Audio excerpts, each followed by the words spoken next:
الله وبركاته.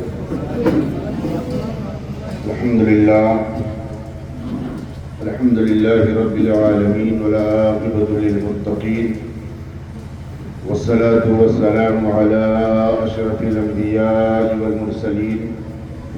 أما بعد فأعوذ بالله من الشيطان الرجيم. بسم الله الرحمن الرحيم. قل هو الله أحد الله الصمد لم يلد ولم يولد ولم يكن له كفوا أحد. آمنت بالله صدق الله العلي العظيم وصدق رسوله النبي الأمين الكريم ونحن على ذلك لمن الشاهدين والشاكرين والحمد لله رب العالمين. واہ کیا جود و کرم ہے شہ بطحہ تیرا، نہیں سنتا ہی نہیں مانگنے والا تیرا.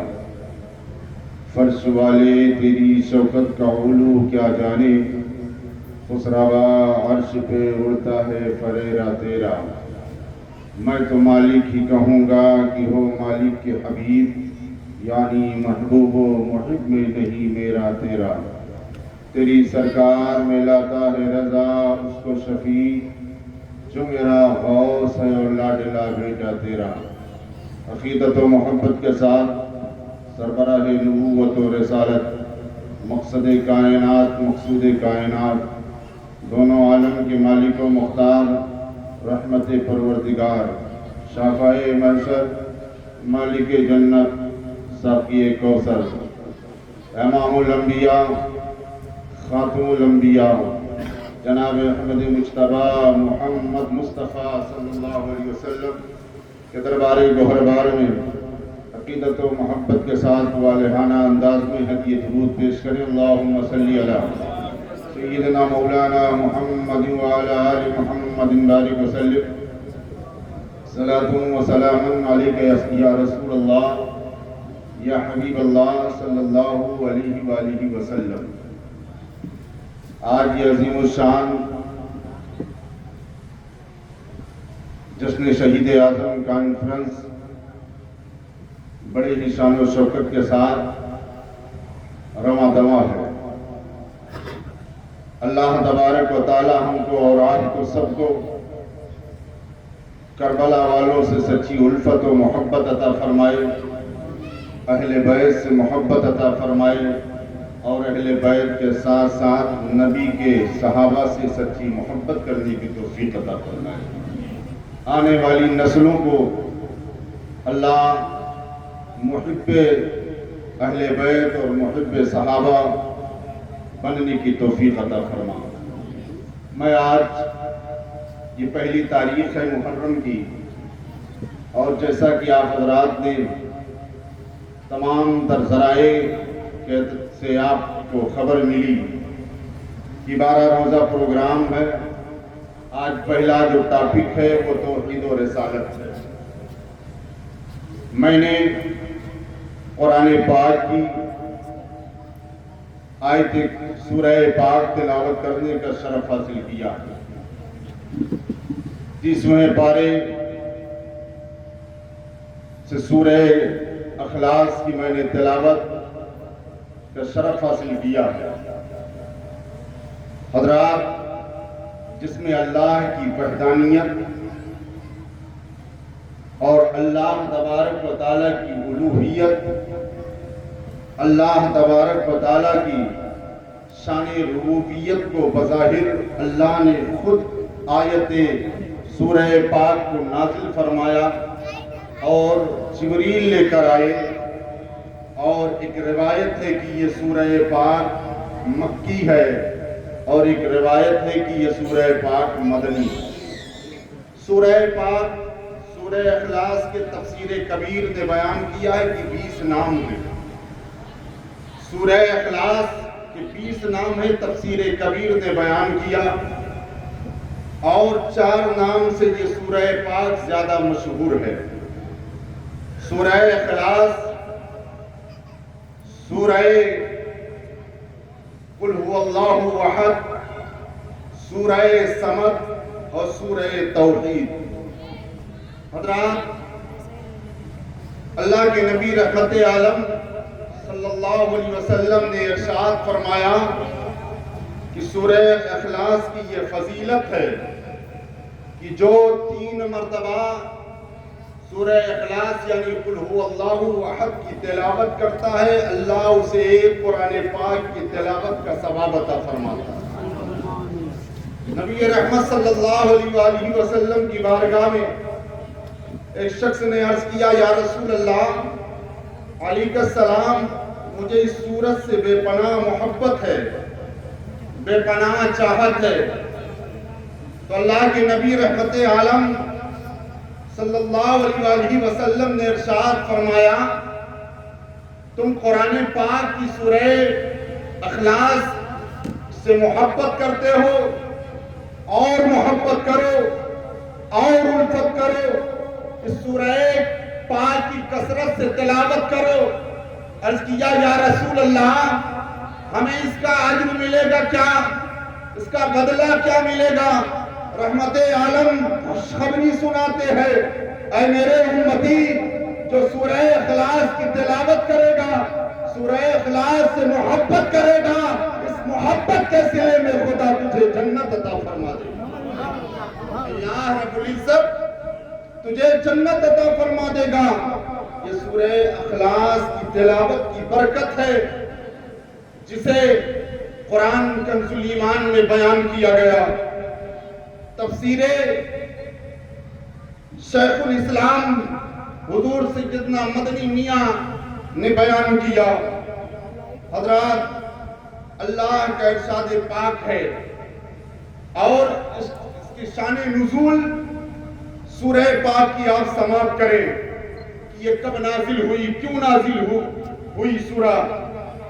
اللہ کے نبی رحمت عالم صلی اللہ علیہ وآلہ وسلم نے پیغمبری کا اعلان فرمایا، اپنی نبوت کا اعلان فرمایا، مکہ والوں کے سامنے ایک خدا کے بارے میں بتایا، تو مکہ کے کفار نے کہا، اے محمد رسول اللہ صلی اللہ علیہ وسلم، جس خدا کی آپ بات کرتے ہیں، جس رب کی آپ بات کرتے ہیں، کہ وہ رب اکیلا ہے، وہ ذات میں اکیلا ہے، وہ ہمیشہ سے ہے، ہمیشہ رہے گا، یہ بتاؤ کہ وہ رب کیسا ہے، وہ تمہارا خدا کیسا ہے۔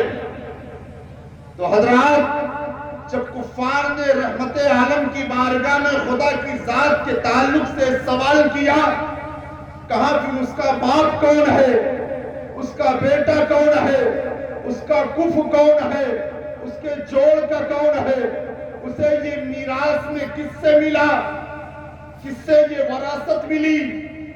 اللہ کے نبی کی بارگاہ میں جب کفار نے سوال کیا، تو اللہ تبارک و تعالیٰ نے سورہ اخلاص جبریل کو دی اور کہا، جبریل جا کر میرے محبوب کی بارگاہ کو یہ سورہ اخلاص عطا کر دو، اور کہہ دو، اے محمد، ان کفار کے سامنے، اے محمد تم فرما دو، خدا تو نہیں، خدا کے سوا کوئی نہیں، خدا ہے تو خدا ایک ہے، خدا کے سوا کوئی دوسرا نہیں۔ اللہ کے محبوب نے قرآن پاک کی سورہ اخلاص کی تلاوت کی، قل هو اللہ احد۔ اے کفار مکہ، جس خدا کی ذات کے تعلق سے تم پوچھتے ہو، اسی رب نے فرمایا ہے، اے محمد تم کہہ دو، خدا ایک ہے، خدا ایک ہے۔ ایک روایت میں یہود کے تعلق سے آیا ہے کہ یہود نے نبی کی بارگاہ میں سوال کیا کہ وہ خدا کیسا ہے، کہاں رہتا ہے، کیا کھاتا ہے، کیا پیتا ہے۔ تو میرے نبی رحمت عالم صلی اللہ علیہ وسلم کی بارگاہ میں جبریل یہ سورہ لے کر آئے، اور رحمت عالم نے اعلان فرما دیا، خدا ایک ہے۔ اللہ کے نبی رحمت عالم صلی اللہ علیہ وسلم نے تلاوت فرمایا، قل هو اللہ احد، اللہ ایک ہے۔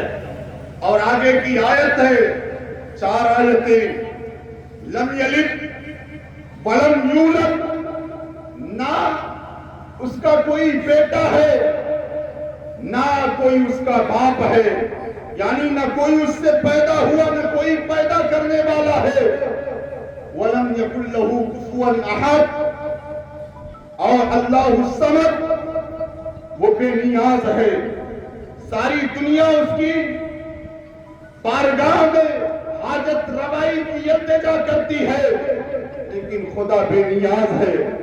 ساری کائنات محتاج، لیکن خدا محتاجی سے پاک ہے۔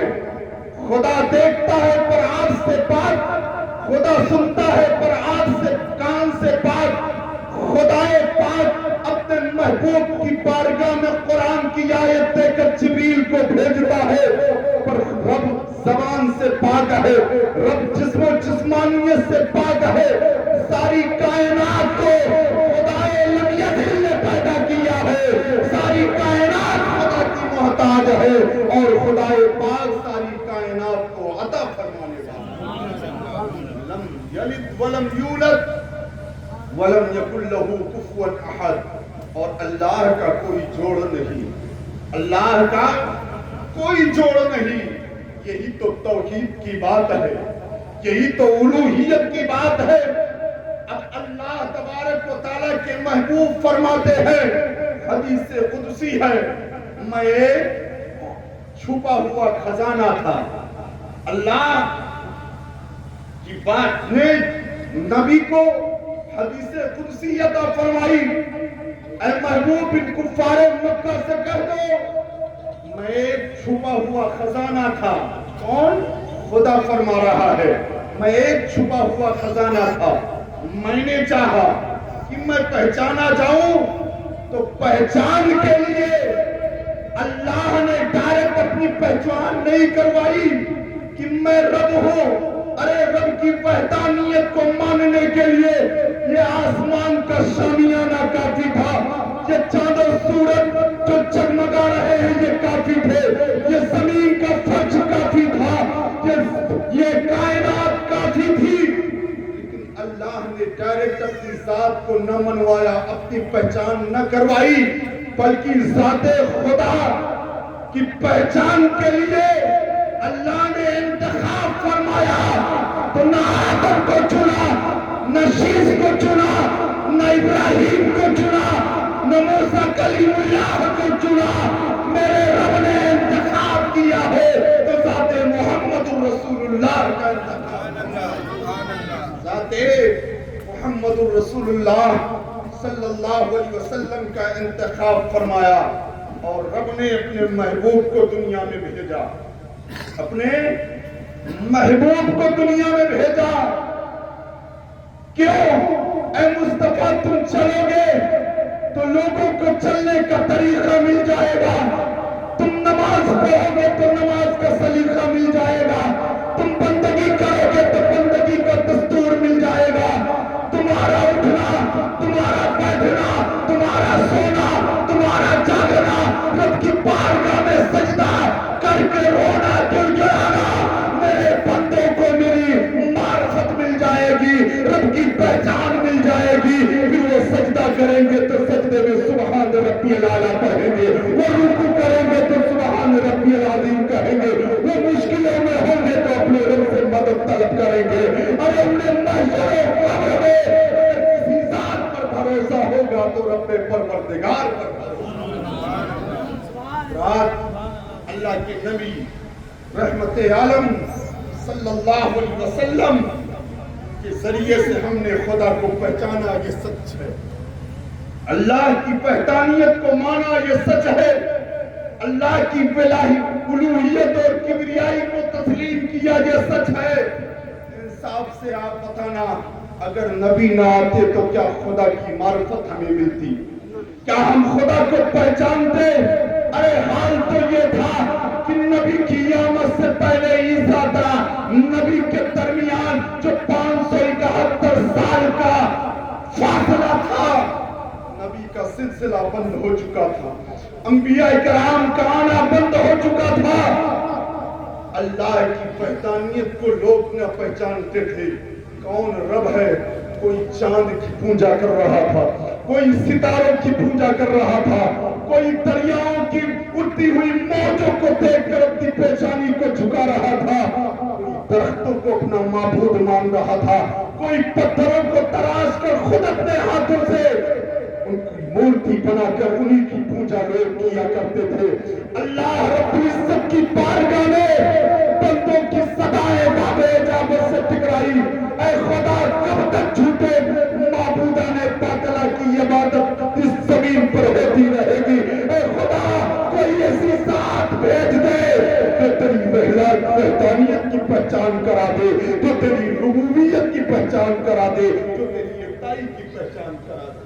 ہم سب کے آقا رحمت عالم صلی اللہ علیہ وسلم اس دنیا میں تشریف لائے اور نبی کی آمد سے پہلے اللہ کی وحدانیت کی پہچان صرف نبی نے دنیا میں ہی نہیں کرائی، بلکہ جب کچھ نہ تھا، نہ آدم تھے نہ شیش نہ موسیٰ نہ زمین و آسمان، کچھ نہ تھا، اللہ کی ذات تھی، اللہ کی ذات تھی، ما سوا اللہ کچھ نہ تھا۔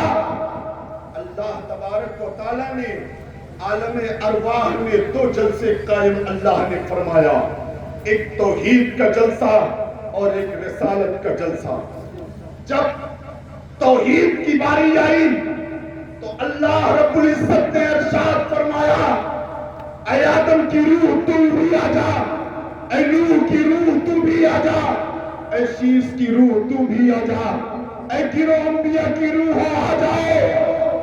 سب انبیاء کی روحیں جمع ہو گئی، غوث اعظم کی روح تو بھی آ جا، غریب نواز کی روح تو بھی آ جا، تمام انبیاء و مرسلین کی روحیں جمع ہو گئی۔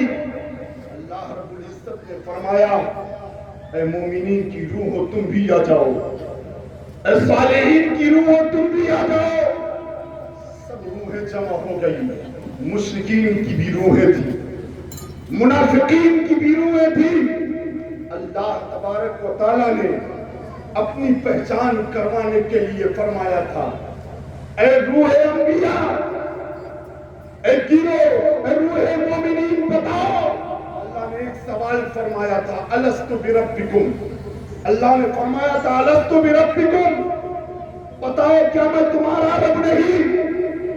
تمام انبیاء کی روحیں خاموش تھی، تمام صدیقین کی روحیں خاموش تھی، حضرت آدم کی روح خاموش، حضرت نوح کی روح خاموش، حضرت سلیمان کی روح خاموش، حضرت موسیٰ کی روح خاموش، حضرت ابراہیم کی روح خاموش، حضرت عیسیٰ روح اللہ کی روح خاموش، سب کی روحیں خاموش تھی۔ الستُ بربکم کے سوال پر جواب کون دیتا ہے؟ اللہ کی وحدانیت کی پہچان کون کراتا ہے؟ تو تمام روحیں جب خاموش تھی، روح مصطفیٰ پکار اٹھی، قالوا بلا، اے رب میں تجھے اپنا رب تسلیم کرتا ہوں، اے خدا میں تجھے اپنا رب تسلیم کرتا ہوں۔ تمام روحوں نے خدا کی وحدانیت کا اقرار کر کیا تھا، تمام انبیاء کی روحوں نے اقرار کیا، تمام صدیقین شہداء صالحین کی روحوں نے اقرار کیا۔ جلسہ ختم ہو گیا، پھر اللہ تبارک و تعالیٰ نے ارشاد فرمایا، یہ توحید کا جلسہ تھا، اللہ نے رسالت کا جلسہ قائم فرمایا۔ آج ہم جو نبی کا ذکر کرتے ہیں، خدا کی وحدانیت کا پرچار کرتے ہیں، یہ اللہ کا شکر ہے۔ عالم ارواح نے رب نے جو اقرار لیا تھا، اللہ کے فضل سے ہم اس پر قائم ہیں، اور جب موت آئے گی تو خدا کے فضل سے نبی کے صدقے میں خدا ایمان پر توحید کا جلسہ ختم ہو گیا تو عالم ارواح میں رسالت کا جلسہ اللہ نے قائم فرمایا، اور جب نبی کی رسالت کا جلسہ رب نے قائم فرمایا تو اللہ تبارک و تعالیٰ نے ارشاد فرمایا، اب اس میں صرف انبیاء کی روحیں جمع ہوں گی، صرف انبیاء کی روحیں جمع ہوں گی۔ تمام انبیاء کرام کی روحوں کو رب نے جمع فرمایا، اور ارشاد فرمایا اس میں نہ کوئی مومن کی روح ہوگی نہ مشرکین کی روحیں ہوگی، صرف انبیاء کی روح ہے۔ اللہ تبارک و تعالیٰ نے عہد و پیمان لیا تھا انبیاء کی روحوں سے، اے گروہ انبیاء، جب میں تمہیں نبوت دے کر بھیجوں، تمہیں رسالت عطا کروں اور دنیا میں تمہاری نبوت اور رسالت کا ٹنکا بجے، تو ایسے میں اگر میرا محبوب تمہارے درمیان جلوہ فگن ہو جائے تو کیا تم میرے رسول کی امامت کو تسلیم کرو گے، میرے رسول کی نبوت کو تسلیم کرو گے، میرے رسول کی سیادت کو قبول کرو گے؟ حضرت آدم علیہ السلام نے عرض کیا تھا، ہاں خدا میں تیرے نبی کو اپنا امام تسلیم کروں گا۔ حضرت نوح علیہ السلام کی روح نے کہا تھا، میں نبی کو اپنا امام تسلیم کروں گا۔ تمام انبیاء کی روحوں نے اقرار کیا، اللہ بھی ان کے اس اقرار نامے پر گواہ بنا، اور ایک نبی کی اقرار نامے پر 1,23,999 انبیاء اکرام کو اللہ نے گواہ بنایا کہ ایک دوسرے پر گواہ بن جاؤ۔ معلوم یہ ہوا کہ عالم ارواح میں انبیاء سے اقرار لے کر اللہ نے ارشاد فرمایا، اے آدم، جب تمہیں نبوت و رسالت دے کر میں بھیجوں، تمہاری امت کا کلمہ ہوگا لا الہ الا اللہ آدم صفی اللہ، لیکن جب میرا نبی تمہارے درمیان آئے گا تو تمہارا کلمہ ہوگا لا الہ الا اللہ محمد رسول اللہ صلی اللہ علیہ وسلم۔ تمام انبیاء کرام نبی کی امامت و سیادت کو تسلیم انبیاء نے کیا۔ اللہ تبارک و تعالیٰ نے جلسہ برخاست فرمایا۔ آج دنیا میں ہم نبی کا ذکر کرتے ہیں، لیکن ایک جلسہ اور ہوگا جہاں سب ہوں گے، جہاں کلمہ پڑھنے والے ہوں گے، ماننے والے ہوں گے، درود پڑھنے والے ہوں گے، سلام پڑھنے والے ہوں گے، حاسدین بھی ہوں گے، منافقین بھی ہوں گے، گالیاں دینے والے بھی ہوں گے، پتھر برسانے والے بھی ہوں گے، کانٹے بچھانے والے بھی ہوں گے۔ وہ جلسہ میدان قیامت کا جلسہ ہوگا جہاں پر نبی کے سر پر تاج شفاعت رکھا جائے گا، لواء الحمد کا پرچم نبی کے ہاتھ میں ہوگا، اور سرکار دو عالم صلی اللہ علیہ وسلم شفاعت فرمائیں گے۔ جو دنیا میں ہم نے کہا ہے اس کا صلہ خدا میدان محشر میں عطا فرمائے گا۔ اگر تم نے درود پڑھا ہے تو خدا درود کا بدلہ میدان قیامت میں عطا فرمائے گا۔ سلام پڑھا ہے تو سلام کا بدلہ بھی اللہ میدان قیامت میں عطا فرمائے گا، اس لیے کہ میدان قیامت میں جہاں سب انبیاء اذهبوا الی غیری کہیں گے، وہاں میرے آقا کی زبان پاک اور صدائے نالہ ہوگا۔ فقط اتنا سبب ہے انعقاد بزم محشر کا کہ ان کی شان محبوبی دکھائی جانے والی ہے۔ حضرات محترم، اللہ کے نبی رحمت عالم صلی اللہ علیہ وسلم نے اللہ کی معرفت کرائی، اللہ کی پہچان کرایا، اور اللہ نے اپنے محبوب کو خاتم النبیین بنا کر دنیا میں بھیجا۔ سرکار دو عالم صلی اللہ علیہ وآلہ وسلم نے اپنی پیغمبری کا اعلان فرمایا۔ نبوت کا پہلا سال ہے، سرکار دو عالم صلی اللہ علیہ وسلم اپنی نبوت و رسالت کا اعلان فرماتے ہیں۔ مکے کے لوگوں نے سرکار دو عالم صلی اللہ علیہ وسلم کو جھٹلایا، نبی کی بات کو ماننے سے انکار کر دیا، لیکن سرکار دو عالم صلی اللہ علیہ وسلم کی ذات سے انہیں واقفیت تھی، اس لیے کہ نبی کو مکے میں صادق و امین کے نام سے پکارا جاتا تھا۔ سرکار دو عالم کی عادت و اطوار کو مکے والوں نے دیکھا تھا، نبی کا بچپنا مکے والوں نے دیکھا، نبی کی جوانی مکے والوں نے دیکھی، نبی جس سے وعدہ فرماتے اس وعدہ کی خلاف ورزی نہ کرتے، بلکہ ایسے ایسے مواقع آئے اگر کوئی یہودی وعدہ کر کے آیا اسے بھول گیا تو میرے آقا 3 دن تک اس کا انتظار کرتے رہے، اور جب آیا تو میرے آقا علیہ السلام نے ارشاد فرمایا تو نے اتنی دیر کیوں کر دی؟ حضرات محترم، سرکار دو عالم صلی اللہ علیہ وسلم کی ذات کریمہ سے آج ہمیں سبق حاصل کرنے کی ضرورت ہے، نبی کی سیرت کو سیکھنے کی ضرورت ہے۔